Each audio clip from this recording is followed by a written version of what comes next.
Orang selalu kata, kalau mau raya, mesti mau gaya. Bawalah ini kereta.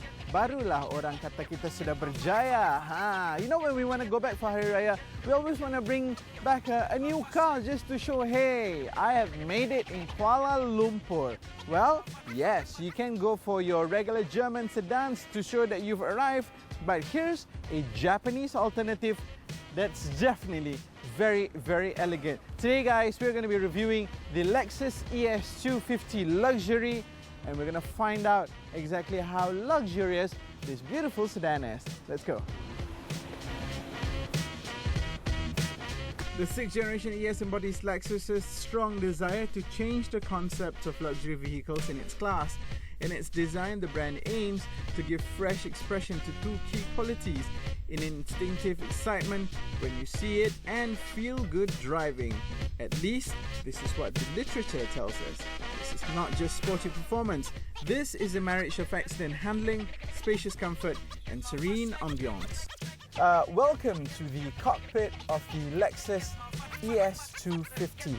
We are in the ES version, which stands for elegant sedan in the Lexus range, and this sits in between the IS as well as the GSs of the world. So the IS is the compact, sportier version of Lexus sedans, and this is the slightly larger one that sits in pretty much the same competitor sphere as the BMW 3 Series as well as the C-Class Mercedes of the world. Why? Simply because it sits in about the same price bracket-ish. What you get for this car is essentially a much upgraded and upmarket version of a handsome, large Japanese sedan. When I say large, I mean, this sits against the D classes in terms of size. So its more low market siblings would probably be the Toyota Camry and the Nissan Tiana and also the Honda Accord. All cars which are very, very accomplished indeed. So this car would have the added task of being as good as those cars, but also with added plump and poshness. So we're going to see exactly. We're not really going to talk about the performance bit thus yet, but what we're going to do is we're going to talk about the initial thoughts and feelings when you step into or crawl into this. To me, again, a beautiful Lexus. Let's address the elephant in the room first. Is this a schmancy Camry? No, it is not. In fact, this new 6th Gen ES is actually sharing the same mechanical layout with the larger Avalon sold in the US. Same platform as the Camry, but the buck stops there.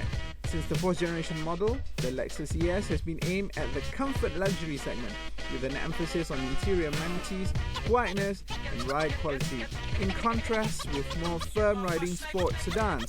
Buyers seeking more performance-focused models are targeted by the Lexus IS and rival mates, with such models offering a sportier drive with differently tuned suspensions. It has to be said that in the US, the ES has been Lexus's best-selling model for the past 15 years. Now, what we got over here is a cabin, a cockpit of a beautifully crafted Japanese car.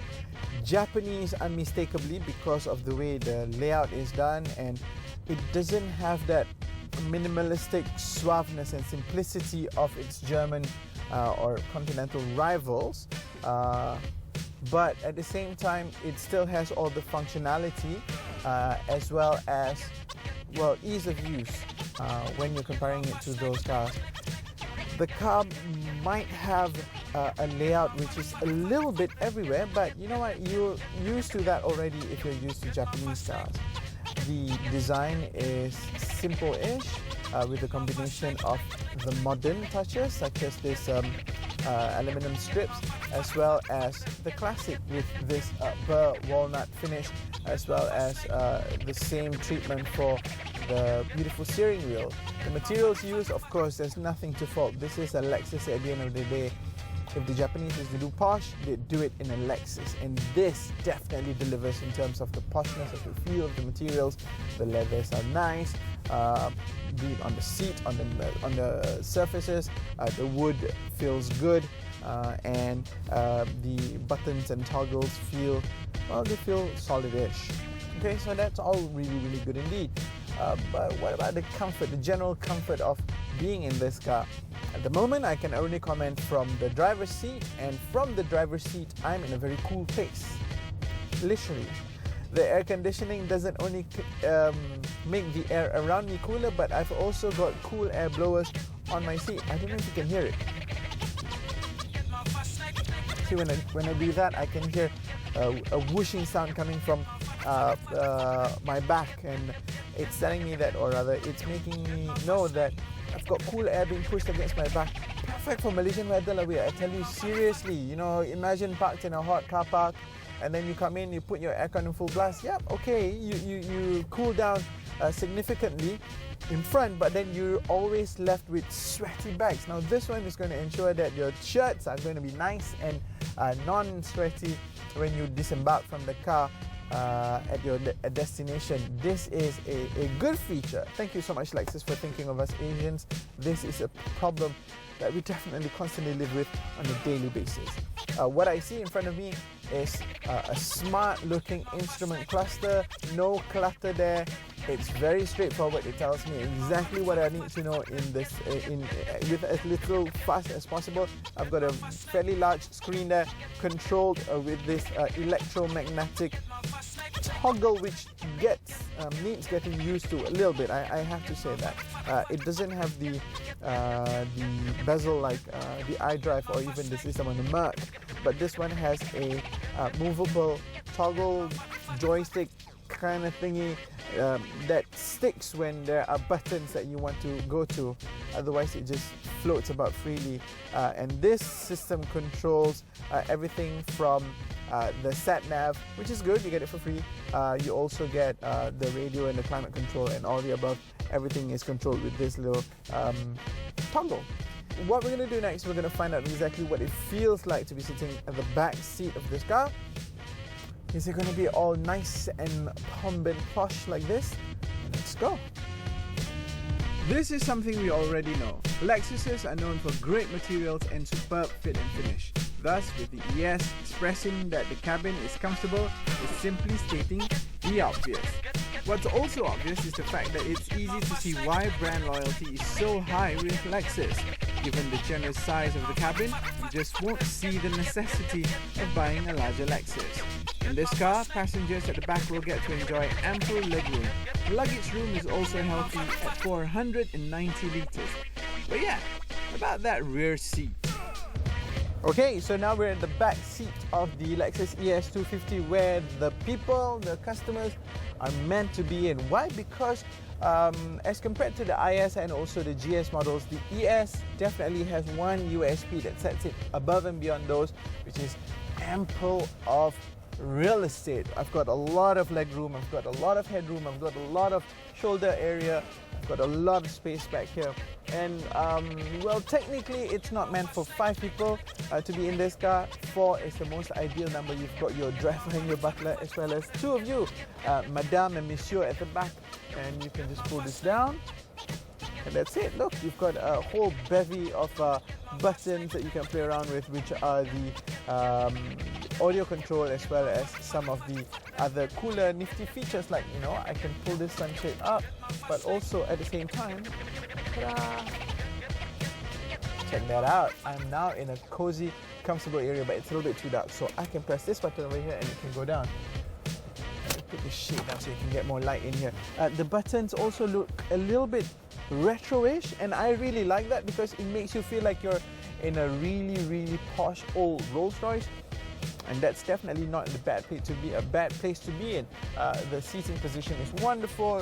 You get a very good commanding view of everything that's happening around you because the glass area is just nice, and you've got aircon vents at the back here to keep you cool. Of course, a cubby hole for you to keep your stuff in. In the last 6 years all over the world, the ES model has been the #1 contributor to the sales figures of Lexus. And I guess you can see why, because up front you get a good driving position. It's very comfortable, but at the back here you definitely spoil your customers, because it's just, simply put, a wonderful place to be in. Great interior. The carpets actually feel soft and nice, and the materials used are premium indeed. So definitely no complaints at all about being in here. In fact, what is there to complain about? I love it back here. I have even got that little tiny look. You know what? They think about everything, man. Oh my gosh. Driver, carry on, driver. I'm gonna catch a nap. I wanna catch a kip a little bit.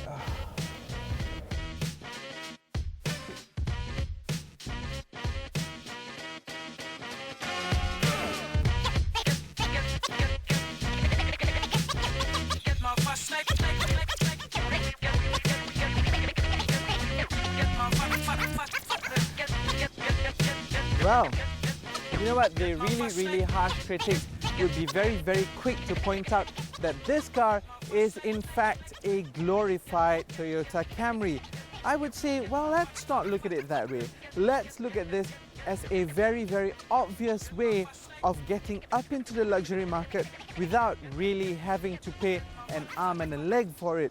This is a well-rounded and very comfortable and posh car, with its soft semi-aniline leather and the oodles of real estate that you get in the car.